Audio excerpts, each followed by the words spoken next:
On today's episode of What's Going On with Shipping, the Australian Transport Safety Bureau has issued their interim report on the collision between the container ship Maersk Shekou and the tall ship Leeuwin in Fremantle, Australia on 30 August 2024. I'm your host, Sal Mercogliano. Welcome to today's episode. We're going down under today, all the way to Western Australia, Fremantle, to discuss an event we talked about back in August and September when this incident occurred. We've got the interim report, actually got it right here in my hands, and we're going to break this down along with the video provided by the ATSB. If you're new to the channel, hey, take a moment, subscribe to the channel, and hit the bell so you'll be alerted about new videos as they come out. All right, before we break down the incident, let's talk about the vessels in question and the port and the situation we found ourselves in that morning. So this is Maersk Shekou, a 333-meter container ship built in 2010 at the Daewoo facility in Korea. The ship is owned by A.P. Muller,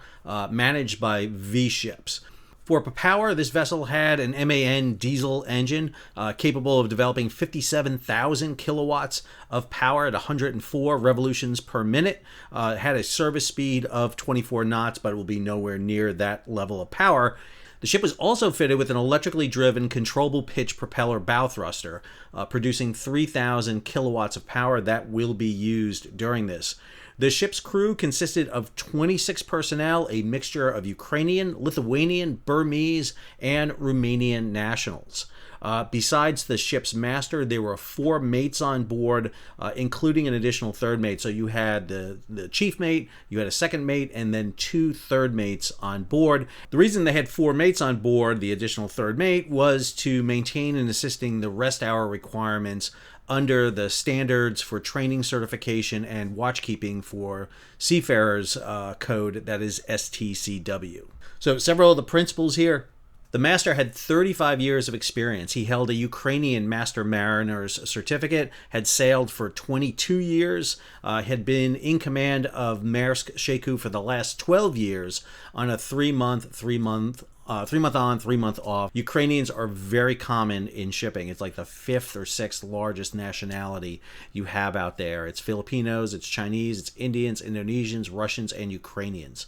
Chief mate, also Ukrainian, obtained his chief mate certificate in 2021, had been serving as an officer for 21 years, had sailed as chief mate on Maersk Shekou on a rotational basis for the last 12 years.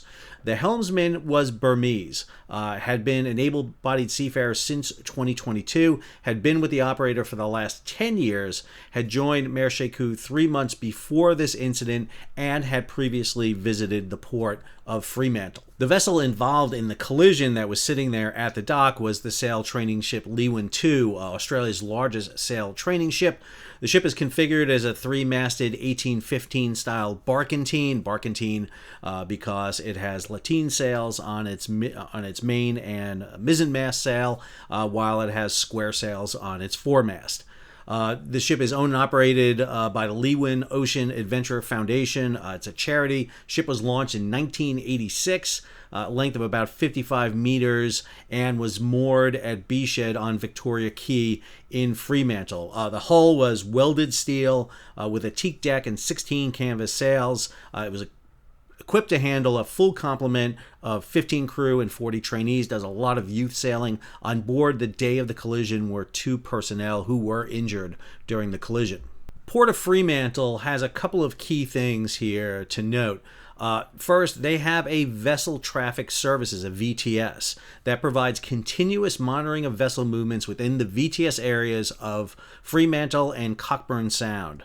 The service provides navigational advice using information from radar, the vessel's own automatic identification system, AIS, VHF radio, while also documenting communications and other relevant data.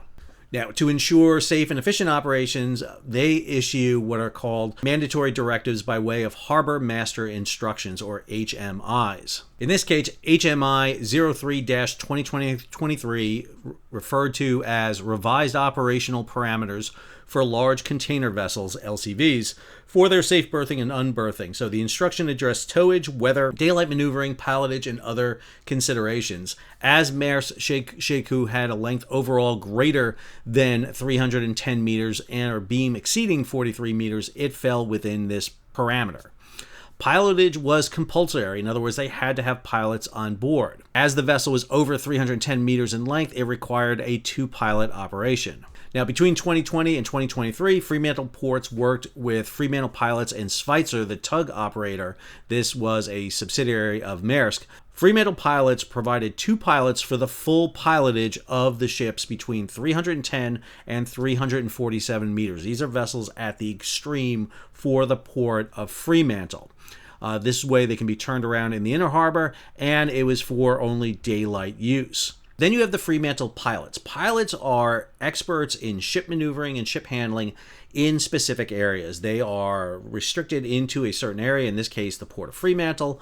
And the Fremantle pilots are a privately owned company that provides continuous contracted pilotage service to the port. They've been doing so since 1994.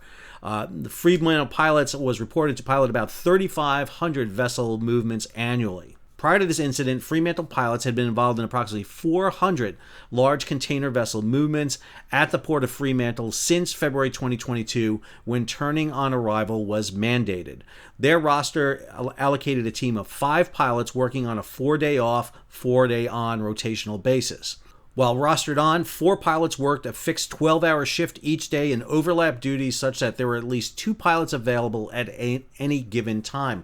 One of the interesting things about the pilotage pair on this vessel is they were replacing another pair of pilots who did not come out to Maersk Shekou because they reported that they were tired. So these 2 were sent out to the vessel. The 5th pilot of those 5 there, the remaining pilot assumed the duty pilot role and supplemented the 4 pilots on roster by arranging their transportation.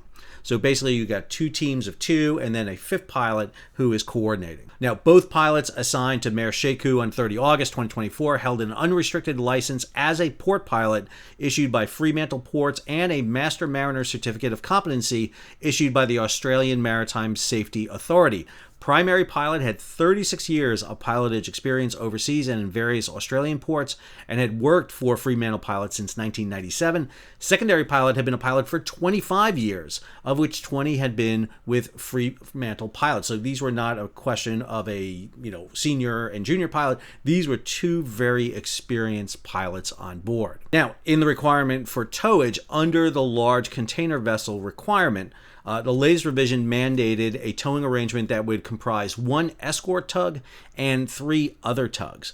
The escort tugs and other tugs were to meet the vessels about 1.5 to 1 mile outside the inner harbor entrance.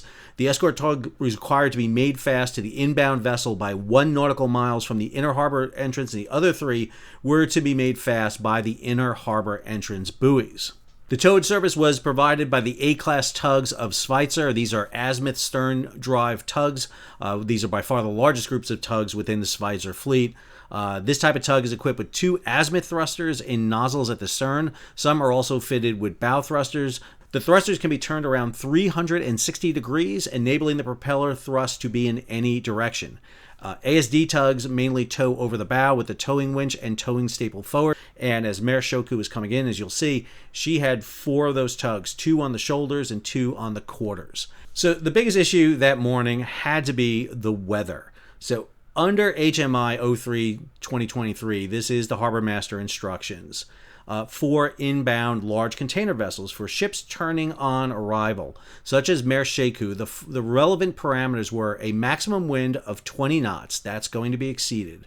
In the days leading up to 30 August, this is according to the Bureau of Meteorology, they had issued strong wind and gale warnings. The wind predicted to reach 35 knots.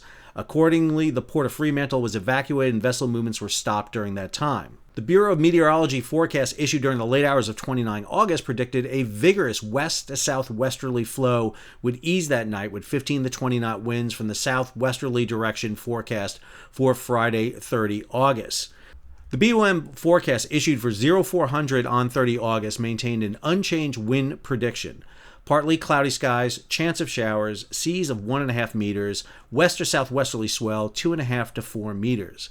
However, the wind and wave forecasts are average. Wind gusts can be 40% stronger than the forecast. What we will see that morning is high winds and gusts coming from the west-southwest. This is going to be off the starboard quarter, the back right quarter of the ship. And it's going to be one of the reasons it's going to be very difficult for this ship to turn to port. as we will see. All right, I'm going to take you through the report now. Part of the video that the ATSB did has a video which incorporates the AIS traffic, including information provided by the vessel data recorder, including the ship's rudder and heading, which I think is be really essential. Ironically, the one thing they don't include is a time mark on there. I'm not sure why they didn't do that. But I'm also going to be using some of the images and charts they have provided to get you up to that point. So a couple of things to note here. The ship, the Maersk Shekou, arrived off of the port of Fremantle at 1100 hours on 22 August. Now, the ship's loaded with 4,164 containers. The ship had come from Adelaide. That's along the southern coast of Australia. So the ship had sailed along the southern shore there. Arrived on 22 August. It was told that its scheduled berthing time of 22 August has been postponed to 25 August. But then weather conditions set in, and the ship is scheduled to come into the port of Fremantle not on 22 August, not on 25 August, but on 30 August. So for 8 days, the ship is kind of just waiting off the port of Fremantle to come in. Now, at 0300 on the day in question, 30 August, the ship's second mate, who is the officer on watch, began doing all the navigational checks in compliance with regulations. So before you make entrance into a port, you check that all systems are working. I used to do this on ships, so you would always do it. You check the helm is working, you'd shift over to other units. You just run through all the checks necessary. 0321, the officer of the watch engaged the engines, and Maersk Shekou commenced slowly making its way toward the outer pilot boarding area. At 0333, the wind speed had increased. Speed recorded on the vessel's anemometer was reading 30 knots. By 0345, Maersk Shekou's crew had unlashed both anchors in preparation for inbound, so they had removed the safety requirements that allow you to drop that anchor. At 0400, the second mate gave the vessel's master and duty engineer 1 hour's notice of the pilot boarding, basically give him a wake-up call. And around the same time, the third mate, one of two third mates, relieved the second officer on the bridge. At 0436, the master, the ship's captain, arrived on the bridge and took the control, or the con, of the ship from the third mate, and the vessel continued to encounter wind speeds of over 20 knots, with winds gusting at 25 knots. At 0455, pilots boarded Maersk Shekou and made their way up to the bridge. The vessel was making about 11.5 knots at that point. The primary pilot commenced an exchange of information with the ship's master. They briefed the master. They had 4 tugs available, and they intended to make up 1 on each of the shoulders and 1 on the quarters. So 2 up forward, 2 back aft. They would transit the deep water channel and wait at the harbor entrance to maintain an estimated time of arrival at 0600 for a daylight arrival into the port. At 0500, the pilot made VHF radio contact with Fremantle Vessel Traffic Services and advised the duty vessel traffic service officer that Maersk Shekou had just passed the fairway landfall buoy. Now, while the primary pilot is doing that, the secondary pilot is setting up their PPU. This is their portable pilot unit. It's kind of a suitcase object they have that does all the navigation for them. They want a system that is completely independent of the shipboard system. So it will have its own satellite, own navigation system, so that they don't have to worry about whether or not the ship systems are working, especially should there be a power failure on the vessel and they lose their visibility. After they complete the master pilot exchange of information form, this is a form they fill out so that everybody is cognizant of capabilities in the ship, and discuss the inner harbor 130-degree maneuver. At about 5:25, the third mate was relieved by the chief mate, and the helmsman was relieved by an able-bodied seaman, a seafarer, a few minutes later. It's during this time that they reach a peak wind gust of about 54 knots. That's about 0518. That's about 4 points off the starboard bow. A point is 11.25 degrees, so it's about 45 degrees off the starboard bow. At about 0535, the pilot contacted Fremantle VTS, advising they were proceeding very slowly and waiting for daylight to enter the port. Wind speed had abated but remained in the vicinity of 25 to 30 knots. Between 0531 and 0543, the pilot contacted the masters of the 4 tugs and advised them of their initial placement around Maersk Shekou. This shows you the makeup of the tugs as Maersk Shekou will make its arrival into the port of Fremantle. On the port side, up forward, will be the Schweizer Emma. On the port side aft, on the port quarter, will be the Redhead. On the starboard side forward will be the Falcon, and on the starboard side aft will be the Eagle.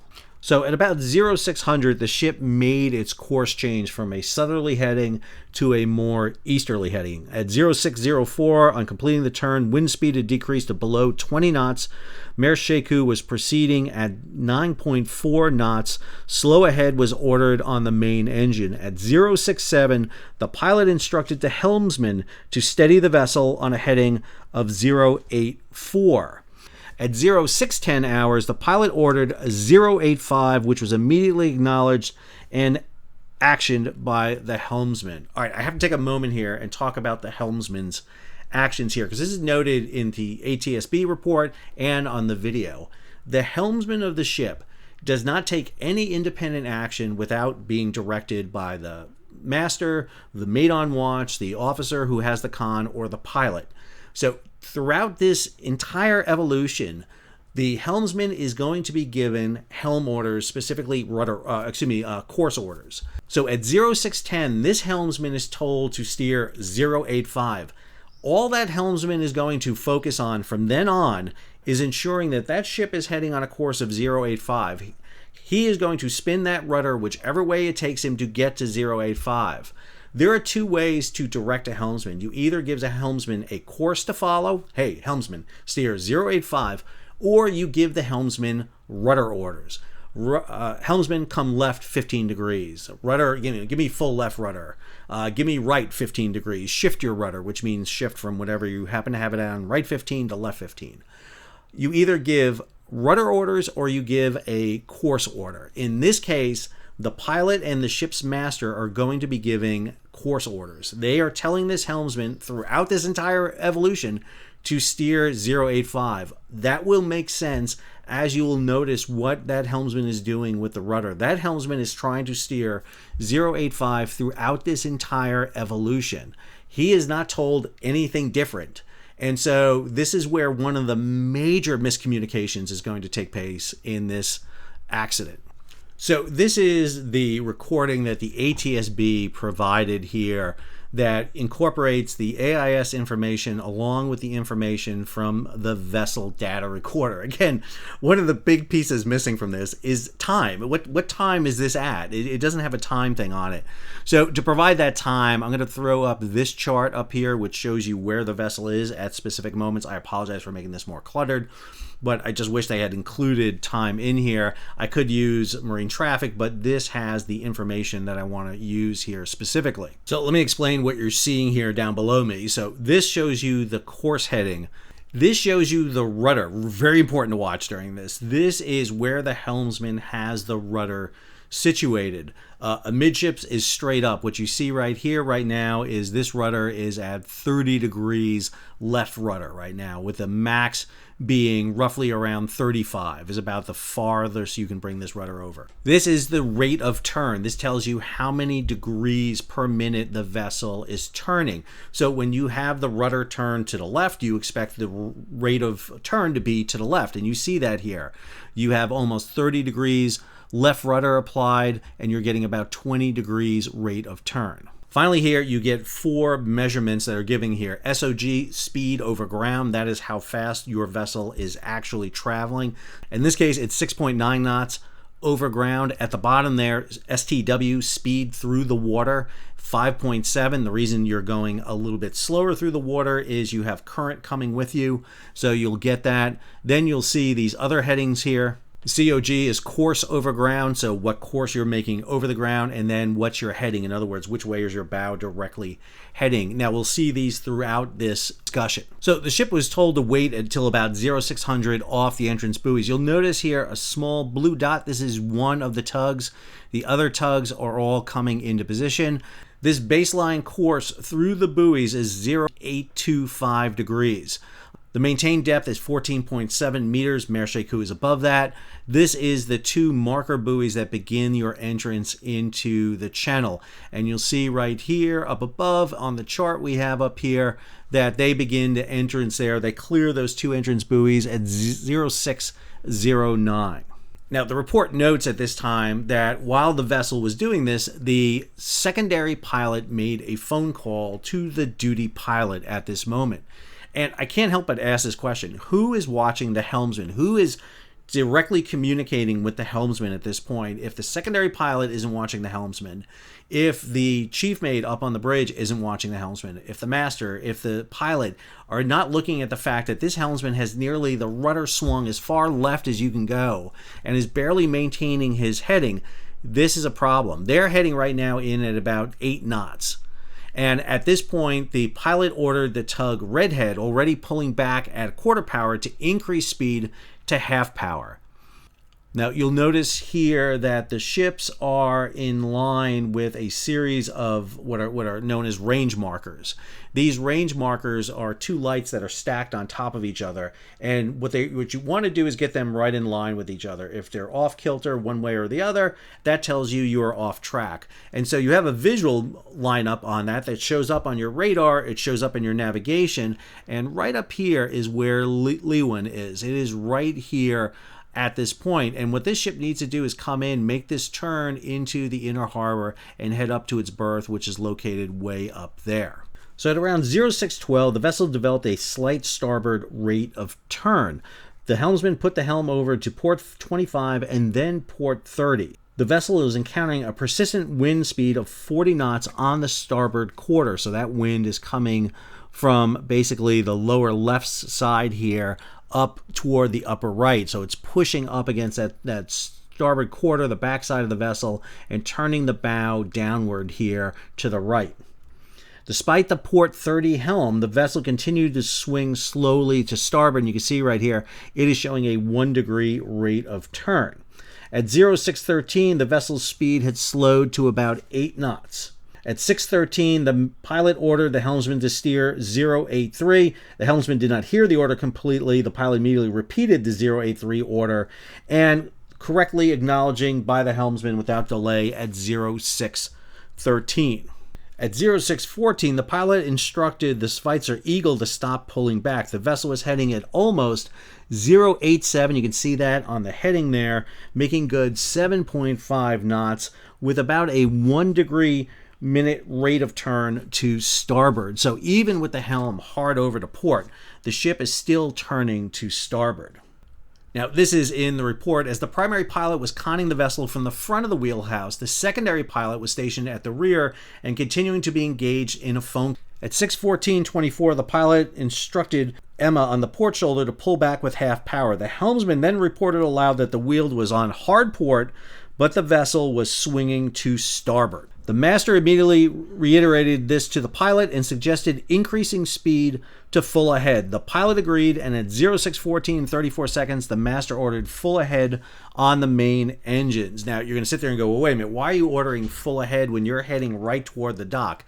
They're thinking that by kicking the engine up to full ahead, that's going to create more wash past the rudder. That will give you more control. You will get control faster with speed going past the rudder than you will with the ship actually speeding ahead. So yeah, you're increasing thrust, but that thrust is going to be directed to the rudder, not toward forward momentum. Now, if you leave it on long enough, you will get more forward momentum and the ship will speed up. But the idea right here is let's increase thrust past the rudder and dig it in and get more control.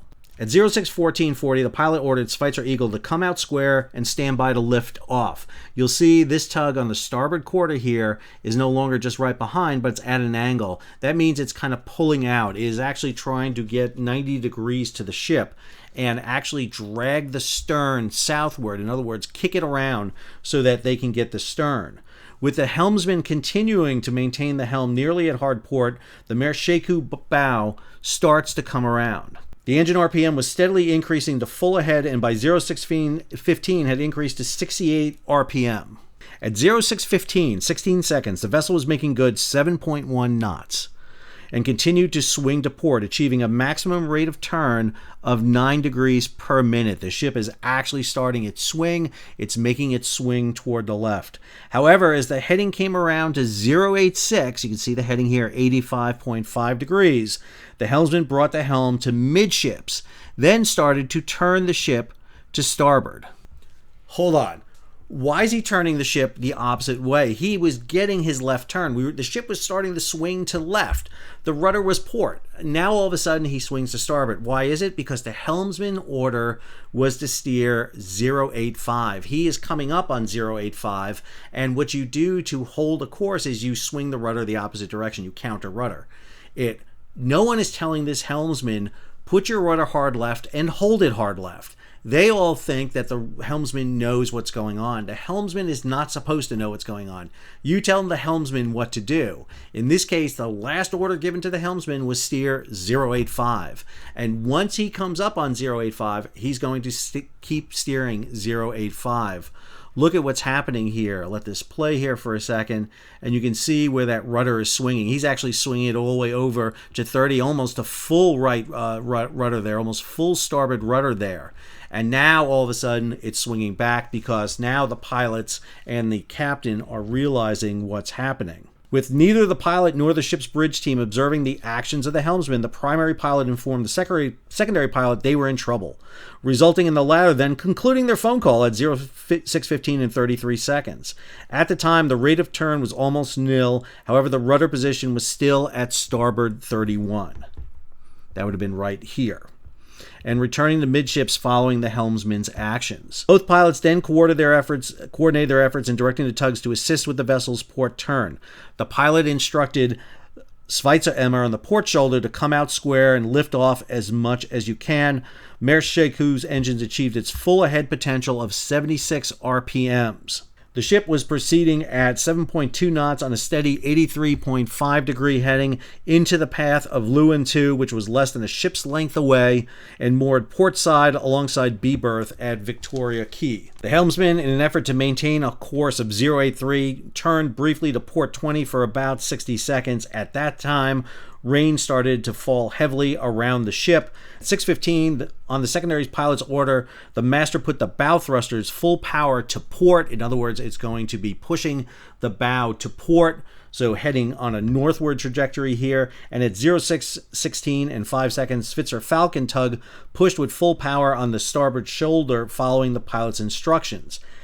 5 seconds later, the secondary pilot ordered stop engines, and 5 seconds later, full astern. The master instructed the crew at the forward station stand by to release the port anchor. It's at this point that Schweitzer Falcon finds his ship in a very precarious position, narrowly getting wedged in between the Maersk Shekou and the pier. You'll see the Falcon lets go its line, and it will narrowly miss being crushed between the ship and the dock. This is the rain as the ship is coming in. You'll see it becomes nearly a torrential downpour, and this is Schweitzer taking out the foremast and then the main and mizzen mast and crushing the Leeuwin up against the berth. Absolutely cataclysmic. Amazing that Leeuwin was able to sustain itself. At this point, the crew is doing its best to minimize damage. They have stopped the vessel. They've dropped the port anchor. They've got the thruster firing full port to get the vessel, the bow swung to port. However, the stern kicks around at this moment and comes into contact with the Western Australia Maritime Museum, and you actually see damage being inflicted onto the Maritime Museum, and the vessel itself will hit the corner of the quay, getting damaged. With the damage to Leeuwin II, to the Western Australia Maritime Museum, and to the vessel itself, very quickly things kind of broke down on the bridge a bit. Eventually they realized they had their thruster still on. They turned their thruster off. They anchored in the middle of the channel there with the tugs holding them in position. The pilots immediately contacted the vessel traffic service. 2 new pilots were dispatched out to complete the docking maneuver. Those 2 pilots who were on board the Maersk Shekou were taken off. They were returned back to shore while the 2 new pilots completed the docking of the vessel. These are some images from the report. Here you see Leeuwin II. You can see in the distance Maersk Shekou inbound at that moment. This is the moment when we start seeing the mast collapse and Leeuwin caught between it. Fortunately, the way Maersk Shekou is, the bow overhang really is what took the mast out. So you didn't get a physical kind of contact with the bow ramming into the side of Leeuwin II, or else we would have had Leeuwin II flooding and damaged. This is the image showing the Maritime Museum and the 2 points of contact here. The container stack actually physically hit the museum, did damage to the roof of the museum, and then right here is where the wharf for the quay actually struck the starboard quarter of Maersk Shekou. That's what put this gouge here in the side. You can see the scrape marks and the hull breach right here, where part of the wharf is actually embedded in the side of the Maersk Shekou. Now, ironically, as I do this video for you, Maersk Shekou is back in Fremantle, right off the port there, getting ready to make entrance in and continuing its voyages. We're waiting for the final report to be issued by the Australian Transportation Safety Board. We'll be interested to see what their final determination is. Again, don't like the Monday night quarterback at all. However, one of the things that becomes kind of clear here is kind of a loss of situational awareness, especially between the pilot, the master, and the helmsman. There was a lot of discussion, a lot of stories about the pilots and the masters getting into it, but I think one of the big things is no one was watching the helmsman, and that helmsman, who had been a helmsman for a while, was doing exactly what that helmsman was told to do, to steer a specific course. Why was it the helmsman was not given direct rudder orders? I'm not sure. I've talked to several pilots about this. I've been on several forums looking at discussions by current merchant mariners about it. I've talked to merchant mariners about this and really at a loss to understand this. These are two well-seasoned pilots on board, well-seasoned master and chief mate on board. Lots of experience here, lots of experience, but it just goes to show you that accidents can happen. But I think the other big issue here is why they were willing to take the chance to come into this port with such high winds. The fact that helmsman had to keep 30 degrees rudder just to keep the ship on course indicated to me that they're going to have a hard time making a turn to port. If you're barely holding a course and you're having 30 degrees left rudder, if you're going to make a turn to left, almost a 45 to 60 degree turn, you're not going to make that, which means you either got to slow down or back out and abort your attempt in. Again, the ship had been waiting 8 days to get in. Was there a push to get this ship in? Probably so. So I think that the Australian Transportation Safety Board's got a little bit more to look at here in unraveling this story. I hope you enjoyed today's episode. If you did, hey, take a moment, subscribe to the channel, and hit the bell so we alert about new videos as they come out. Leave a comment, share it across social media, and if you can, support the page. How do you do that? You can hit the super thanks button down below or head on over to Patreon and become a monthly or yearly subscriber. Until the next episode, the Sal, signing off.